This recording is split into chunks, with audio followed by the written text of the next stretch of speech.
Kowu, kazi into esizayithini nale.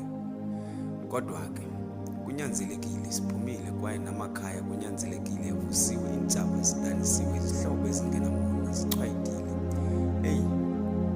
Yilaa nyanga isekuqaleni enyakeni apho wonke ubani eququzela ezama amandla okufeza iminqweno yakhe. Ngabafuna umsebenzi behla besenyuka befaka izicelo kwizithuba ezivelayo. Sibuyile kwakhona entla kwamadlelo aluhlaza sizazama impilo. Siphumile emakhayeni ethu sivela ucela amandla amadambisana okukhanya. Besisayokrweca izidlwane zethu zesikhangelisi zesifulele zesikhandisele. Besisayonqula amawethu sekuthi kulo nyaka xa sigoluka okungasenani sifike siphethe into ethile esandleni. Singehlulwa nayihambi indlala yakwabani. Besisayongxengxeza xa kanti kukho apho unyawulelwa phambuka khona. Besisayocela basityalele nengqiqo yokuphatha imali ingapheleli ezandleni. Kakade siyayiqonda osindezama akanatyala.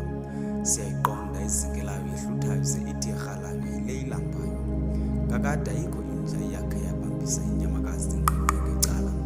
Siyayiqonda ehambayo ezikhonkothayo sekuthi emileyo iphenduke isicelo.